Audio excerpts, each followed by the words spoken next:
सरवरा शाह करीमा दस्तगीरा अशरफा। लोगों, फिर भी 100-700 साल जिया। कोई टैबलेट खा के नहीं, कोई योगा करके नहीं, एक्सरसाइज करके नहीं, मुस्तफा की दुआ लेके, मुस्तफा की दुआ लेके 700 साल। और वो जीने वाला कहीं और नहीं, तुम्हारे भारत में। कहां है तुम्हारे? जोर से बोलिए, तुम्हारे भारत में, दुनिया में और कहीं नहीं।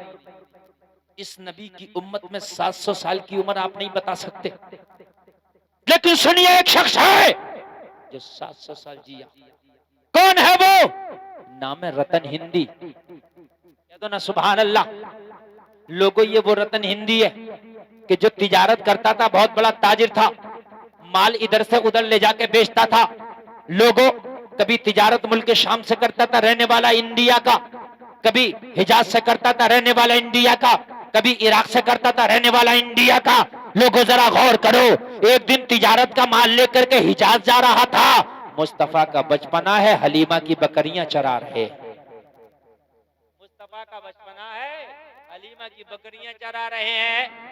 भारत से जाने वाला रतन हिंदी अपना माल लेके लोगों हिजाज की सरजमीन पर जा रहा है। लोगों, जरा गौर करना, मेरे मुस्तफा बकरियां चरा रहे हैं, हलीमा की बकरियां आगे गई। एक नाला था, नाले को छलांग लगा के बकरियां उस पार चली गई। लेकिन मेरे नबी का बचपना है, लोगों, नबी की उम्र अभी छोटी है। मेरे नबी खड़े हो गए, नाले की चौड़ाई ज्यादा है, और लोगों, बच्चे के पैर छोटे होते हैं, उसकी टांगों की लंबाई भी कम होती है। अब मेरे नबी खड़े हैं, सोच रहे हैं इस नाले को हम कैसे पार करें, इसलिए कि नाला बड़ा है, उम्र नबी की छोटी है। रतन हिंदी उसी रास्ते से गुजर रहा है जहां मेरे नबी खड़े होकर नाले को उस पार जाने की सोच रहे हैं। बकरियां चली गई, नबी खड़े हैं। रतन हिंदी समझ गया ये बच्चा है, इसकी बकरियां उस पार चली गई, लेकिन बच्चे की उम्र छोटी है, पैर छोटे हैं, टांगे की लंबाई छोटी है, बच्चा नाला पार नहीं कर सकता, इसलिए खड़ा है। रतन हिंदी करीब आया और करीब आके मुस्तफा का बाजू पकड़ा, और बाजू पकड़ने के बाद में मुस्तफा को नाला कुदा दिया, उस पार पहुंचा दिया। जैसे ही नबी को उस पार पहुंचाया, नबी पर थोड़ा सा एहसान क्या किया? नबी किसी का एहसान उधार रखते नहीं है, ये तो दुनिया पे एहसान करने आए हैं, इन पे कौन एहसान करेगा? रतन हिंदी ने नाला खुदा दिया तो ये थोड़ी देर के लिए मुस्तफा की जात पर उसने एहसान कर दिया, मगर मुस्तफा तो एहसान रखते ही नहीं। फौरन मुस्तफा ने उसके एहसान का बदला चुकाया। नबी ने हाथ उठाए, हाथ उठा के दुआ कर दी, अल्लाह इसकी उम्र में बरकतें अता कर दे। क्या दुआ कर दी? नबी की शान देखें, इसकी उम्र में बरकत है। रतन हिंदी ने तवज्जो भी नहीं दी। वो लंबा आदमी यार है, 7 फीट का आदमी, और छोटा सा बच्चा 4-5 फीट की जिसकी हाइट रही हो, उस बच्चे की आवाज भी सही से नहीं आई होगी। नबी ने धीरे से दुआ कर दी, वो उसने उस पर कुछ तवज्जो भी नहीं दी, आगे चला गया। इस जमान इस टाइम को तकरीबन 35 से 40 साल का अरसा गुजर गया। इस नाला खुदाने के मामले को, इस वाकये को 35 से 40 साल का अरसा गुजर गया। रतन हिंदी अभी जिंदा ही है। रतन हिंदी क्या अभी? जोर से बोलो, क्या अभी जिंदा है? अल्लाह अल्लाह, जरा गौर करना। रहमतुल्लिल आलमीन कॉन्फ्रेंस में आने वालों, बस मेरी 5 मिनट की गुफ्तगू जरा और सुन लें, और उसके बाद में मैं अपनी तकरीर को खत्म करूंगा, आप परेशान ना हो। नबी ऐलान नबूवत कर दी, अभी जिंदा है। नबी एक दिन मक्का में तशरीफ फरमा है। एक शख्स आया, आप नबी हैं? हाँ। अर्ज करने लगा, अगर आप नबी हैं तो कोई निशानी दिखाओ। नबी ने फरमाया, बताओ क्या दिखाएं? एक तो होता है इंसान पर सिलेक्टेड आइटम होते हैं, उन सिलेक्टेड आइटम में से ही कोई चीज दिखाता है। नबी ने फरमाया, तू बता, बताना तेरा काम है, दिखाना मोहम्मद का काम है। तू बता, मैं दिखाऊंगा। अगर तू कहे तो पत्थरों से कलमा पढ़वा दूं, तू कहे तो पेड़ को अपने पास बुला लूं। कहने लगा वो भी मैंने सुना है कि आपने पत्थर से कलमा पढ़वाया, मैंने सुना है अबू जहल की मुट्ठियों में कंकरों ने कलमा पढ़ा, मैंने सुना है दरख्त को इशारा किया तो गलों को चीरता हुआ जमीन को फाड़ता हुआ आपकी बारगाह में आके जो है कलमा पढ़ा है। मैंने सबको देखा है, सुना है, इन चीजों को तो अकल तस्लीम करती है। पेड़ को आपने बुलाया, कोई और भी बुला सकता है। आपने पेड़ को एक जगह से दूसरी जगह बुला लिया, ये काम आज की जेसीबी भी कर सकती है। जेसीबी पेड़ को उखाड़ेगी और दूसरी जगह ले जाएगी, वो कर देगी नहीं कर देगी? आज का जेसीबी बनाने वाला कह देता तेरे नबी ने पेड़ को एक जगह से दूसरी जगह बुला लिया, कौन सा कमाल कर दिया, मेरी जेसीबी भी तो कर लेती है, उखाड़ेगी दूसरी जगह रख देगी। कहने लगा मैंने न पेड़ बुलवाना है न पत्थर से कलमा पढ़वाना है, फिर क्या कराना है? कहने लगा अगर आप नबी हैं तो आसमान में जो चांद नजर आ रहा है इसके 2 टुकड़े कर दो। यार जरा बोलो ना सुभान। ये काम बड़ा है, इस काम को तो मैं चैलेंज करता हूं कि कयामत तक के लिए कोई नहीं कर सकता। मुस्तफा ने फरमाया अगर यही निशानी देखना चाहता है तो मोहम्मद अरबी को अल्लाह ने ये कुदरत भी अता की है, अगर चांद को इशारा कर दूं तो वो भी तो टुकड़े हो जाए। तो कहा फिर करके दिखाएं। मेरे नबी ने चांद की तरफ उंगली का इशारा किया, नबी का इशारा करना था, चांद का 2 टुकड़ा हो गया। अब अगर कोई कह दे नबी मेरी तरह है, मैं नबी की तरह हूं, तो उससे कह देना जरा चांद के 2 टुकड़े करके दिखा दे, तुझे मान लेंगे कि तू नबी की तरह है। इसके तो 2 टुकड़े हो सकते हैं मगर ये चांद के 2 टुकड़े नहीं कर सकता। बस यही निशानी मैं आपको बता रहा हूं। कोई ये कहे मैं नबी की तरह, नबी मेरी तरह, वो कहे कि नबी खाते थे मैं भी खाता हूँ, नबी चलते थे मैं भी चलता हूँ, नबी सोते थे मैं भी सोता हूँ, नबी जागते थे मैं भी जागता हूँ, नबी बोलते थे मैं भी बोलता हूँ, नबी सुनते थे मैं भी सुनता हूँ, नबी के भी बाल थे मेरे भी बाल हैं, नबी भी तिजारत करते थे मैं भी तिजारत करता हूँ, नबी के भी बच्चे थे मेरे भी बच्चे हैं, नबी की भी बीवी थी मेरी भी बीवी है, नबी के भी बाप थे मेरे भी बाप है, नबी की भी माँ थी मेरी भी माँ है, तो मुझ में नबी में क्या फर्क है? तो उससे कहना नबी उंगली चलाते थे तो चांद के 2 टुकड़े करते थे। अगर तेरी माँ ने दूध पिलाया है तो तू किसी सितारे के 2 टुकड़े करके दिखा दे।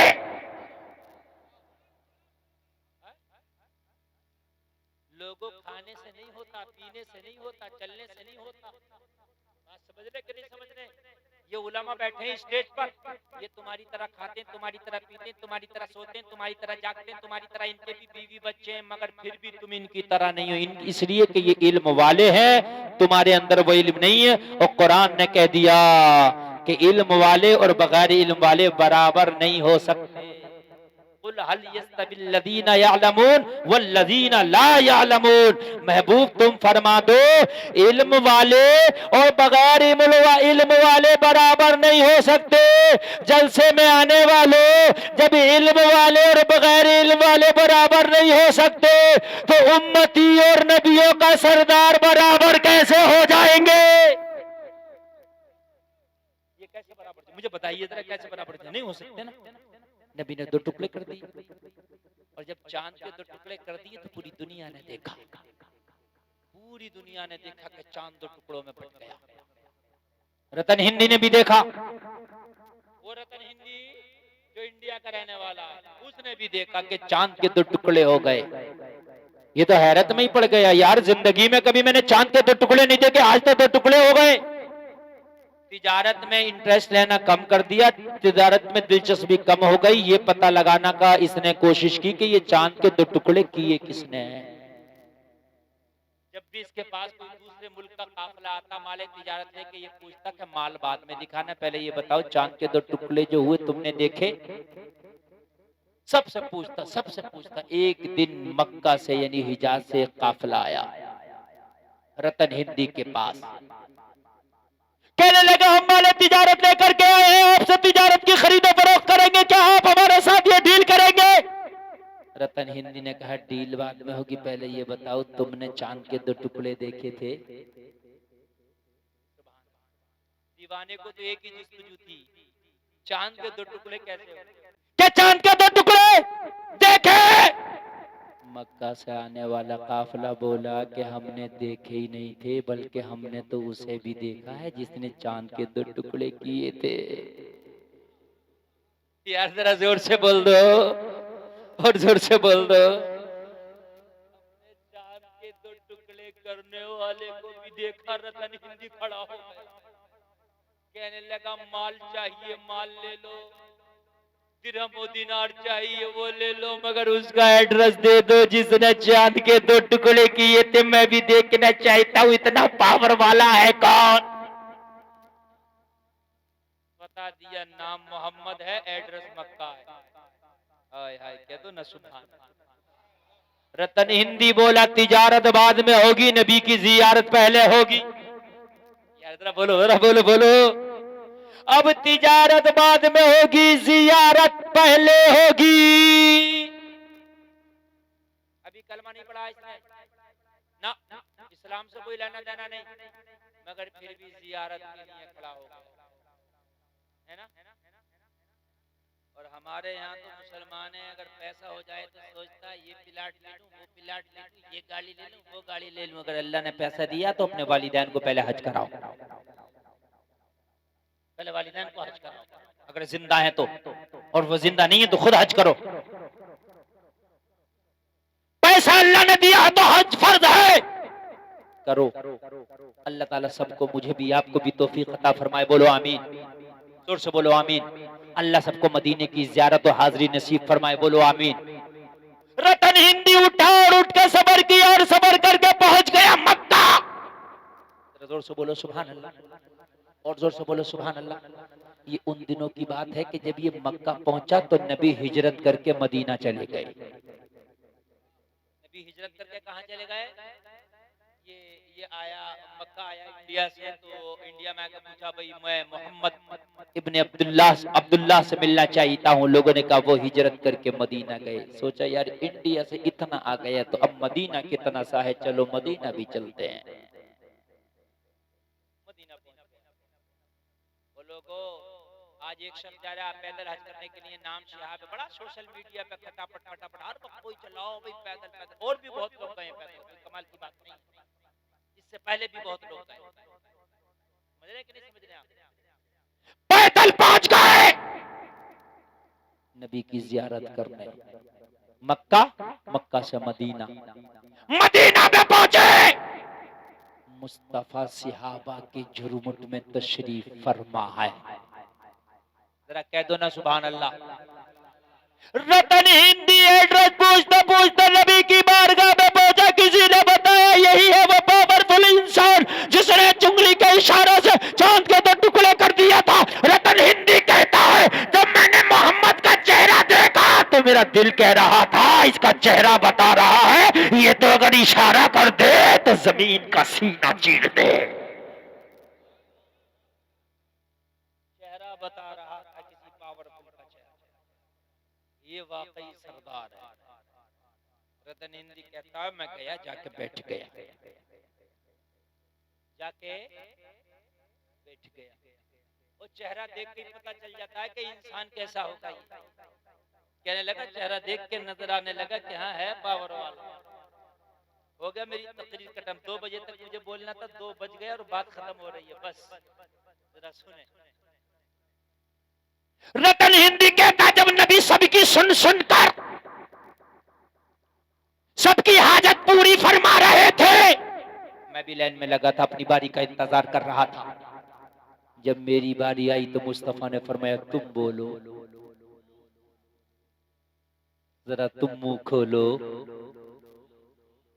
मैंने अर्ज की क्या मोहम्मद आप ही का नाम है? नबी ने फरमाया हाँ हाँ मोहम्मद मैं हूँ। अब्दुल्ला के बेटे आप हैं? हाँ हाँ मैं हूँ। आमना के लाल आप हैं? हाँ हाँ मैं हूँ। तो कहा चांद के 2 टुकड़े किसने किए?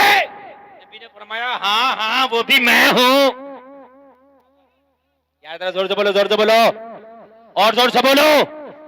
और अब ऐसा बोलना कि कोई मजमे से खड़े होकर नारा लगा देना और स्टेज वाले खास तवज्जो करें, कहने लगे कि आपको क्या जरूरत पड़ गई थी कि चांद के 2 टुकड़े किए? अरे आपको क्या जरूरत नौबत पड़ गई थी कि चांद के 2 टुकड़े किए। नबी ने फरमाया, मक्का वालों ने मुझसे फरमाइश की थी कि अगर नबी है तो मौजज़ा दिखाओ, चांद के 2 टुकड़े करके बताओ। मैंने उनके कहने पर, ताकि वो ईमान ले आए, मैंने मौजज़ा दिखाया, चांद का 2 टुकड़ा कर दिया। तो रतन हिंदी कहता है, मैंने अर्ज किया आका तो मुझे भी कोई मौजज़ा दिखा दो ताकि मैं भी ईमान ले आओ। मुस्तफा ने फरमाया, क्या तेरे लिए ये मौजज़ा कम है कि तू अब तक जिंदा फिर रहा है? ये मेरा ही मौजज़ा है। कहा कैसे? कहा याद कर, मेरा बचपना था, तूने मुझे नाला खुदाया था, मैंने दुआ किया था अल्लाह तेरी उम्र में बरकत करे, तू जो अब तक जिंदा है ये मेरा मौजज़ा है।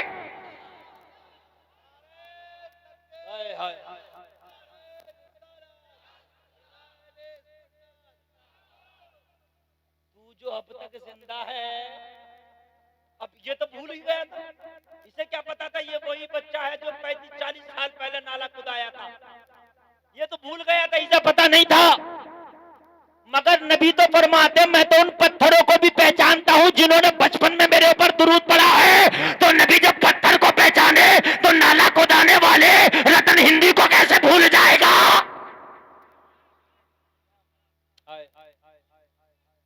अल्लाह अल्लाह, जरा गौर करे।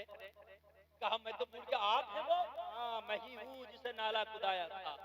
ओ मैंने दुआ दिया था कि अल्लाह तेरी उम्र में बरकत करे। कहने लगा, जब आप ही हैं तो फिर हाथ बढ़ा के मुझे कलमा भी पढ़ा लो। अल्लाह अल्लाह अल्लाह अल्लाह, जरा गौर करना, मुझे कलमा भी पढ़ा लो। नबी ने कलमा पढ़ा दिया। कहा ये तो मैंने पढ़ा दिया, गिफ्ट के तौर पर अगर तू कुछ चाहे तो बता, वो भी दे दिया जाएगा। और कुछ चाहिए? मौजज़ा तो तुझे बता दिया, और कुछ चाहिए? अर्ज करने लगा, आका कुछ नहीं चाहिए। नबी ने फरमाया, मांग ले मांग ले, ये नबियों का सरदार है, ये शहंशाह कान मका है, ये रब का महबूब है, ये पावरफुल नबी है। मांग ले, जो मांगेगा अता कर दिया जाएगा। लोगों, रतन हिंदी कहता, मैंने अब क्या मांगना था आका, आप मिल गए, बस यही चाहिए था। दुनिया की दौलत आपसे बढ़ के नहीं है, दुनिया की इज्जत आपसे बढ़ के नहीं है, तख्त ताज आपसे बढ़ के नहीं है। कहा मांग ले। रतन हिंदी बस मांग रहा था। तो क्या मांग रहा था? जरा तवज्जो करना, इसके मांगने को बेदम शाबाशी अपने अंदाज में बयान करते हैं। मुस्तफा की बारगाह में झूमता जा रहा था। वो बेदम शाबाशी कहते हैं कि मांगता जा रहा था, कहता जा रहा था, इतना तू करम करना ए चश्मे करीमाना, जब जान लबों पर हो तुम सामने आ जाना। दुनिया में मुझे तुमने जब अपना बनाया है, महशर में भी कह देना ये है मेरा दीवाना।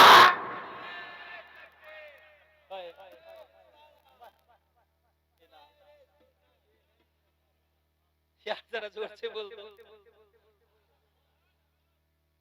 अल्लाह, रात का 2 बजा है मगर मजमा भी सजा है। सुभान अल्लाह। और बड़ी मोहब्बत से मैंने तकरीर कर दी, बड़े दिल खोल कर तकरीर कर दी। अल्लाह अल्लाह, बस कुछ नहीं चाहिए, क्या बात हो महशर में, मैं शिकवे किए जाऊं और तुम हंस के कहे जाओ, दीवाना है दीवाना। बेशक, सुभान अल्लाह, सुभान अल्लाह। रतन हिंदी ने कलमा पढ़ लिया, कई जंगे मुस्तफा के साथ। और आज भी कभी जाना हो तो भटिंडा पंजाब में है, जाना कभी, बाबा रतन हिंदी कह के आपको रक्षा वाला भी ले जाएगा, ऑटो वाला भी ले जाएगा। रतन हिंदी के मज़ार पर मुस्तफा करम कर दें तो 700 साल अता कर दें, अगर तेरे ऊपर करम कर दें तो तेरी परेशानियां भी दूर हो जाएगी। वो हर आलम की रहमत है, किसी आलम में रह जाते, ये उनकी मेहरबानी है कि ये आलम पसंद आया। सुन्नियों, आखिरी जुमला बस ये पैगाम ले लो, नबी बहुत पावरफुल हैं, मगर फिर भी पत्थर खाए, पेट से पत्थर बांधे, मक्का वालों की गालियां सुनी, तकलीफें बर्दाश्त की सिर्फ तेरी मोहब्बत में। अगर वाकई तू नबी का सच्चा गुलाम है तो जलसे से तौबा करके उठना, या रसूल अल्लाह अब नमाजें नहीं छोड़ूंगा, आपसे मोहब्बत करता हूँ नमाज पढ़ूंगा, आपसे मोहब्बत करता हूँ हराम नहीं करूंगा, आपसे मोहब्बत करता हूँ मैं हर बुरे काम से बचूंगा। बोलो इंशाअल्लाह। इस्लाम जिंदाबाद, कौम मुस्लिम जिंदाबाद व मा अलैना इल्लल बलाग।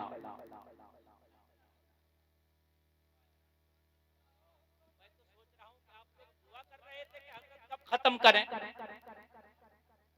मैं तो सोच रहा था कि आप दुआ कर रहे थे कि कब खत्म करें, लेकिन आप तो सुनना चाह रहे हैं। मगर सुनिए, मैं एक बात बता दूं, ये आपकी मोहब्बतें अल्लाह सलामत रखे, अल्लाह बरकतें अता फरमाए।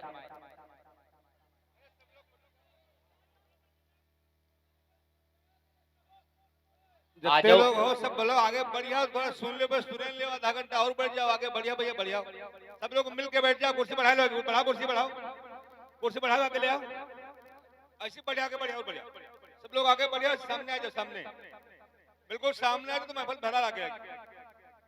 अरे कुर्सी छोड़ी लेके आगे आ जाओ, कुर्सी लेके यार, कुर्सियां ले आओ, यहाँ आगे आ जाओ, बढ़ा लो बढ़ा लो बढ़ा लो, बढ़ाओ थोड़ी देर, आओ बैठो फिर आओ। अल्लाह आप सबको सलामत रखे। बड़ा अच्छा आपने सुना और सुन रहे हैं। अरे रोज तुम सोए के रहो, आज जागो रात भर। माशाअल्लाह, मैं मुबारकबाद पेश करता हूँ कि इस वक्त भी आपका ये जज्बा है मेरी तकरीर सुनने का। अल्लाह आपको सलामत रखे। ये इस वक्त भी जज्बा है मेरी तकरीर सुनने का, वरना इस वक्त और इस माहौल में बोलना बड़ा मुश्किल होता है। मगर ये सरकार आला हजरत के दर का गुलाम है। मुझे ये सरकार ताज शरिया के जोड़ों के सदक़े में ये अल्लाह ने फन अता किया है। मैं रात के किसी भी हिस्से में बोलूँ ना तो यही हाल होता है जो हाल आपका है। माशाअल्लाह। देखिए नौजवान, वरना लोग सोच रहे होते हैं ये कब मैक छोड़ें और हम जलसा से जाएं, लेकिन आप देख रहे हैं कि फरमाइश हो रही है। जब ये जाने का टाइम है तो लोग करीब आ रहे हैं। सुभान अल्लाह। अच्छा बताइए, इन नौजवानों ने कहा इनकी फरमाइश का एहतराम करके 5 मिनट और बोल दूं। मैं इनसे नहीं पूछ रहा, ये तो कन्फर्म है। सुभान अल्लाह। हाँ, ये तो कन्फर्म है कि ये तो चाहते हैं, लेकिन आपकी इजाजत है, बोलिए आपकी है ना? तो बोलो सुभान अल्लाह, और जोर से बोलो सुभान अल्लाह। माशाअल्लाह। हजरत ने थोड़ा सा मुझे बताया भी है कि इस हवाले से बोल दे। मैं इंशाअल्लाह जो इस पर्ची में बताया थोड़ा सा उस पर रोशनी डाल दूं। और ये आपकी मोहब्बतें हैं। हालांकि टाइम बहुत हो गया, तकरीर मेरी 1 घंटा 10 मिनट हो गई, लेकिन अब भी आपका अगर जज्बा है तो मैं इस पर्ची पर और इन हजरत ने जो मुझे बताया थोड़ा सा रोशनी डाल दूं और उसके बाद में मैं बात को खत्म करूं। मेरी पूरी तकरीर का निचोड़ ये है कि नबी की पावर बहुत है क्या नहीं है? यही निचोड़। उसके बावजूद भी नबी चाहते तो नबी को तो सब चाहते हैं यार। पावर वाले को, पैसे वाले को तो सब चाहते हैं, है क्या नहीं? तो नबी के पास सब कुछ है क्या नहीं है? जमीनों के खजाने नबी के पास, जन्नत की कुंजी नबी के पास है। नबी को तो सब चाहते हैं, मगर लोगों तुम खुश नसीब हो कि नबी तुम्हें चाहते हैं।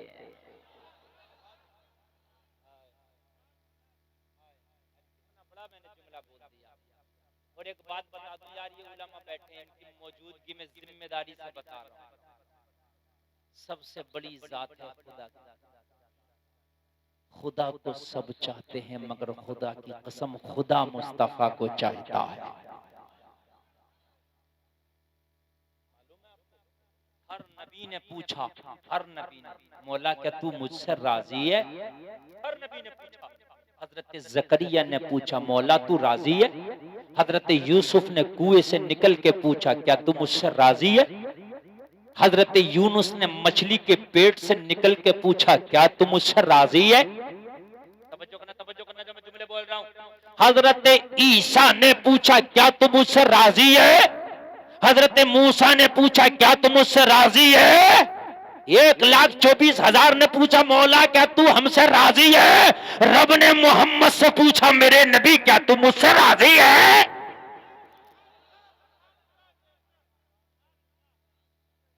नारे तकबीर, नारे रिसालत, मसलके आला हजरत, फैजाने आला हजरत, फैजाने बुलबुले हिंद, नारे तकबीर। खुदा की रजा चाहते हैं दो आलम, खुदा चाहता है रजाए मोहम्मद।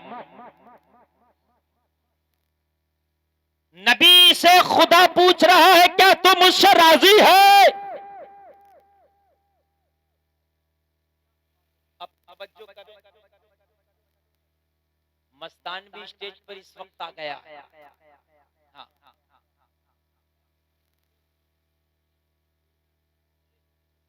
अरे भाई सब नबी के मस्ताने हैं यार। हाँ, जो यहाँ बैठे सब नबी के मस्तान हैं। हाँ, अब बस सुन लीजिए, तो यार नबी को खुदा चाहे और नबी तुझे चाहे। हाय हाय हाय हाय, यार कितना करम है ना? अल्लाह अल्लाह, ये सब तुम्हारा करम है आका के बात अब तक बनी हुई है। और आका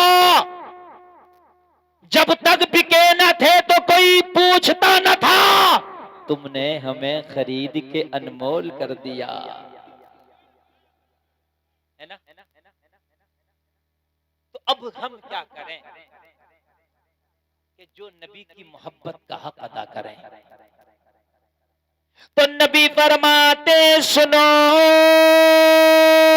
नबी जिनसे खुश होते वो कौन है? नबी फरमाते कि सबसे बेहतर तुम में वो है जो इल्म दीन सीखे और दूसरों को सिखाए। नबी ने उन्हें सबसे बेहतर बताया जो इल्म दीन सीखे और दूसरों को सिखाए। तुम इल्म दीन सिखा तो नहीं सकते मगर सीखो। जलसे में बैठे हो सीख रहे हो, मस्जिद में जाओ मौलाना से पूछो सीख रहे हो, गांव में मदरसा चलाओ इल्म दीन बच्चों को सिखवाओ, तुम्हारे बच्चे हो उन्हें इल्म दीन सिखाओ। इसलिए कि जब नबी ने इतना चाहा है तो मोहब्बत का भी तो हक अदा करो। आप गुलफाम रजा से मोहब्बत करते हो तो मेरी चाहत से भी तुम्हें मोहब्बत जरूर होगी। जब मैं तुम्हारा मेहमान बनूंगा तो पूछोगे हजरत खाने में क्या खाएंगे, नाश्ते में क्या खाएंगे। इसलिए कि मोहब्बत जिससे होती आदमी चाहता है कि इसकी चाहत का काम हो जाए। अरे नबी को अगर तुझसे मोहब्बत है तो देख नबी की चाहत क्या है। तो नबी की चाहत ये है, नबी फरमाते हैं इल्म दीन सीखो या सिखाओ।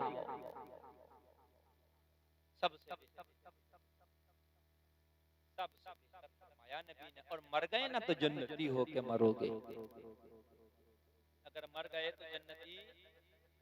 एक बात बताऊं मैं आपको, इल्म दीन सीखने वाला बच्चा, एक तालिबे इल्म मदरसे में पढ़ने वाला अगर किसी कब्रिस्तान से गुजर जाए तो 40 दिन तक अल्लाह उस कब्रिस्तान से अजाब उठा लेता है। मौला क्यों? मौला क्यों तूने 40 दिन का अजाब क्यों उठा लिया इस तालिबे इल्म के कदम की बरकत से? जवाब मिलेगा गुलफाम मेरे नबी का पसंदीदा ये है, इसलिए नहीं उठाया, ये तालिबे इल्म है इसलिए उठाया कि नबी ने इसे पसंद किया। यार जरा जोर से कह दो ना सुभान अल्लाह, मेरे नबी ने इसे पसंद किया। लोगों तुम 2 करोड़ की डिग्री कराओ जिसे MBBS कहते हैं, मगर उसको जब तक बच्चे को पढ़ाओगे जमाना स्टूडेंट स्टूडेंट स्टूडेंट ही कहेगा। बोलो है क्या नहीं है? क्या नहीं है? हैं? बस। और जब पढ़ के आ गया तो जो डिग्री लाया उस डिग्री का नाम दिया जाएगा doctor, master, engineer, pilot, professor. यही होगा क्या नहीं होगा? लेकिन कुर्बान जाओ ये मदरसे में पढ़ने वाले बच्चे, इल्म दीन हासिल करने वाले बच्चे, इनकी डिग्रियों पे कुर्बान जाओ। तुम 2 करोड़ की डिग्री भी कराओ तो जब तक बच्चा डिग्री हासिल करेगा स्टूडेंट कहलाएगा। और जब डिग्री लेके आएगा, जो डिग्री लेके आएगा उसी डिग्री के साथ याद किया जाएगा डॉक्टर, मास्टर, इंजीनियर। मगर अगर बच्चा मदरसे में इल्म दीन हासिल करने के लिए चला गया तो जब तक इल्म दीन हासिल करेगा मेहमाने रसूल कहलाएगा। और जब मदरसे से फारिग होकर आलिम बन जाएगा तो नाइब रसूल कहलाएगा। जवाब है, इसका जाना भी लाजवाब। नबी फरमाते हैं तुम्हें अगर कोई चलता फिरता जन्नती देखना हो तो इन इल्म दीन हासिल करने वालों को देख लिया करो। इल्म दीन हासिल अपने बच्चों को जरूर कराएं। और एक बात सुन ले, तुम्हारा डॉक्टर बच्चा भी तुम्हें मकान देगा, इंजीनियर बच्चा भी मकान देगा, प्रोफेसर बच्चा भी मकान देगा। तुम सोच रहे होगे हाफिज कुरान बना दिया, आलिम दीन बना दिया, ये अच्छा मकान नहीं दे सकेगा। तो ये दुनिया में रहने वाले ये आलिम दीन हाफिज कुरान, अगर तुझे दुनिया में मकान अच्छा ना दे सका तो चलेगा, मगर मरने के बाद तुझे जन्नत में ये अच्छा मकान दिला के रहेगा। अच्छा मकान अगर तुम मर गए और तुम्हारे बच्चे तुम अच्छे छोड़ गए, इल्म दीन हासिल किए उन्होंने और दूसरों को इल्म दीन सिखाया, तो खुदा की कसम उन बच्चों की बरकत से अल्लाह तुम्हारी कब्र पर रहमतों की बारिश कर देगा। अल्लाह उन बच्चों की बरकत से तुम्हारी बख्शिश कर देगा। कितने माँ बाप ऐसे होंगे जो बच्चों की वजह से बख्शे जाएंगे। और आलिम दीन को तो अल्लाह अगर बाअमल आलिम दीन गया है तो उसे तो अल्लाह छूट दे देगा, जिसे जिसे चाहे तो उसकी बख्शिश करा दे, उसकी बख्शिश करा दे।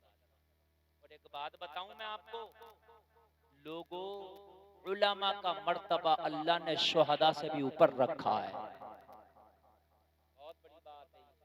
अपने बच्चों को आलिम बनाओ, बेहतरीन इल्म दीन सिखाओ, ताकि तुम जब मरो तो तुम्हारी कब्र पर वो कम से कम एक पारा पढ़ के तुम्हारे लिए बख्शिश की दुआ करते।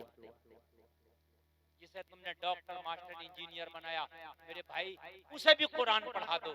मैं मना नहीं करता डॉक्टर बनाने, अगर वो भी कुरान पढ़ लेगा, अपने बच्चों को बचपन में सबसे पहले मदरसा भेज कुरान पढ़ा, उसके बाद यूनिवर्सिटी भेज डॉक्टर बना, इसलिए कि डॉक्टर भी बना दिया और कुरान नहीं पढ़ाया तो तेरी कब्र पे जाकर टैबलेट काम नहीं आएंगी, इंजेक्शन काम नहीं आएंगे। तेरी कब्र पे डॉक्टर जाएगा, टैबलेटों के नाम बताएगा, जीरोडोल, एसपी, रॉक्सेट, लीवोसेटार्जिन, काम चलेगा नहीं। लेकिन इस डॉक्टर को भी तूने अगर कुरान पढ़ा दिया था और ये तेरी कब्र पे जाके कुरान के एक रुकू की तिलावत कर देगा, अल्लाह इसकी बरकत से भी तेरी कब्र पे रहमत की बारिश कर देगा।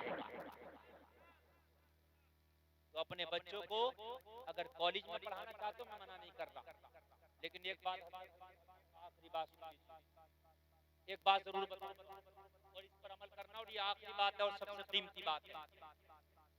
डॉक्टर बनाएं, इंजीनियर बनाएं, मास्टर बनाएं, सब बनाएं, लेकिन सबसे पहले अपने बच्चों को मदरसे में सुन ले आपने बात, ताकि आपका बच्चा 5, 6, 7 साल की उम्र, हद से हद 10 साल की उम्र तक कुरान शरीफ याद कर ले, पढ़ ले, हाफिज़ी नाज़राई पढ़ ले, नमाज याद हो जाए, मसले मसाइल मोटे मोटे याद हो जाए। फिर आप जिस यूनिवर्सिटी में, जिस कॉलेज में जाओ पढ़ाओ।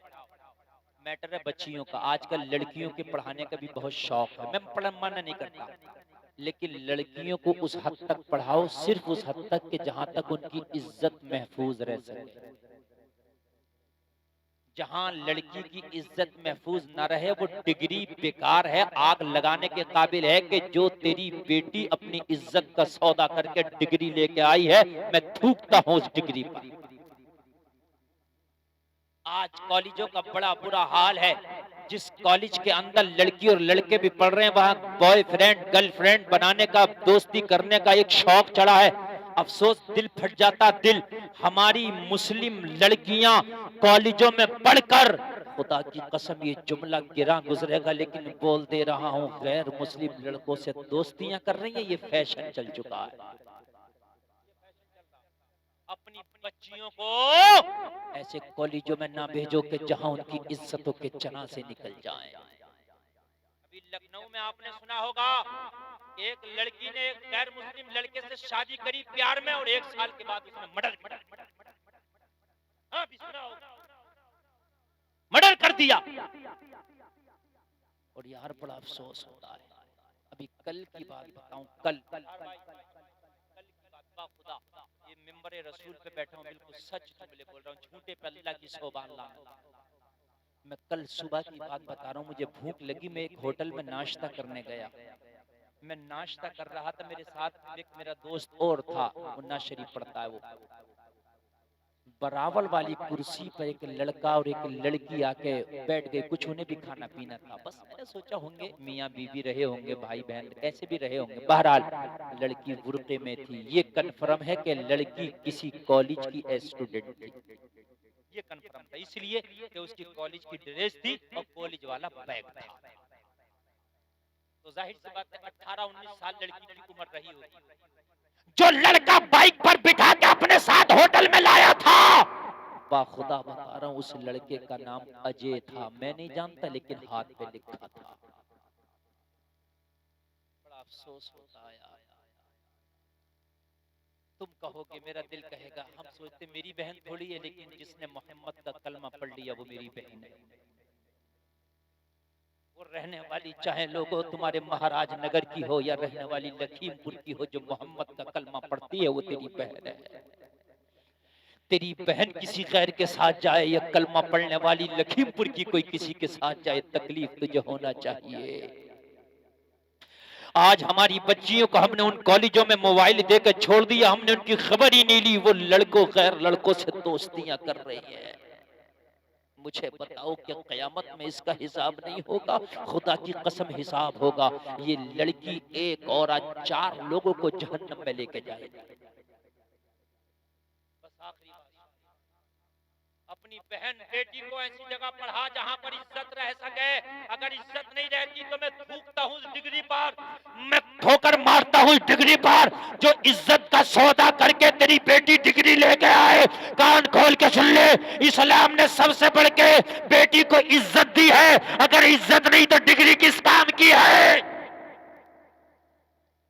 कयामत में जब उस औरत को जहन्नम का परवाना मिलेगा कि जो बेपर्दगी की वजह से, अय्याशियों की वजह से, गैर मुस्लिम लड़कों से या मुस्लिम लड़कों से नाजायज दोस्तियों करने की वजह से जहन्नम में जा रही होगी। अर्ज करेगी, मौला मुझे तो जहन्नम में भेजता है, मगर मेरा बाप ने मेरे ऊपर तवज्जो नहीं दिया। अगर वो तवज्जो देता तो शायद मैं ये गलत काम ना करती। हुक्म होगा कि इसके बाप को भी इसके साथ जहन्नम में लेके जाओ। अर्ज करेगी, मौला मेरा भाई जवान था, घर में मेरे भाई का दबदबा था, मैं अपने भाई से डरती थी। अगर मेरा भाई मेरे ऊपर शिकंजा कसता, मेरे ऊपर तवज्जो करता तो शायद मेरे कदम ना डगमगाते, मगर मेरे भाई ने भी तवज्जो ना दी।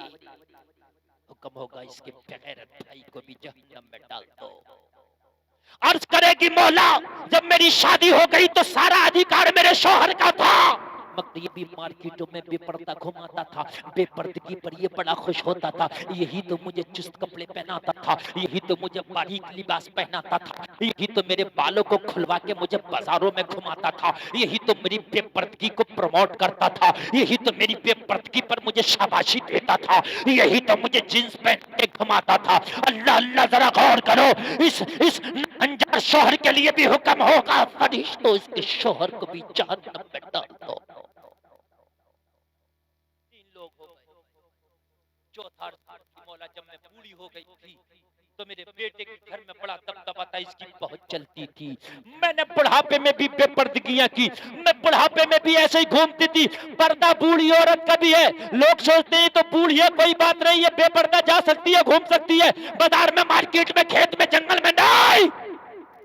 जहां बुढ़ापा जवान का है वहां बूढ़ी का भी पर्दा, जैसे पर्दा जवान का है वैसे बूढ़ी का। लोगों अर्ज करेगी, मौला मेरा बेटा अगर मेरे ऊपर कुछ शिकंजा कसता, कहता कि माँ तुझे जेब नहीं देता इस बुढ़ापे में भी पर्दा घूमना, तो शायद मैं बेटे की बात से शर्मिंदा हो के मैं अमल कर लेती, मगर इस बेटे ने भी कुछ न बताया, कहा इसको भी जहन्नम में ले जाओ। लोगों तुम्हारी जिम्मेदारी है अपने घर में अच्छे बच्चों की परवरिश करना। अगर भाई हो तो बहन की इज्जत की हिफाजत करना तेरी जिम्मेदारी है, तेरे हक है तेरे ऊपर। अगर तू बाप है तो बेटी की अच्छी परवरिश करना तेरी जिम्मेदारी है। अगर तू शौहर है तो बीवी का ख्याल रखना तेरी जिम्मेदारी है। अल्लाह ताला ये चीज हमें समझने की तौफीक अता फरमाए। घरों में इस्लामी कल्चर और पर्दे का माहौल पैदा करेंगे। हाथ उठा के बोलो इंशाअल्लाह, और जोर से बोल दो इंशाअल्लाह, इंशाअल्लाह, इंशाअल्लाह, है ना। सारे कानून बने, बेटियों की हिफाजत हो जाए, मगर कोई ना कर सका।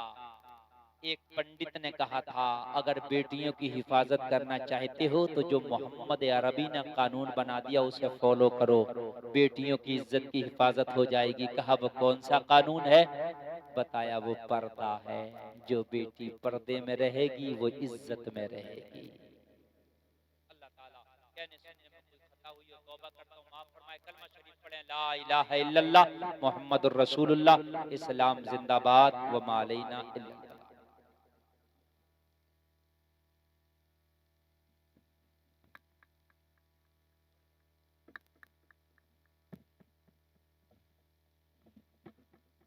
सलाम के लिए खड़े हो जाए।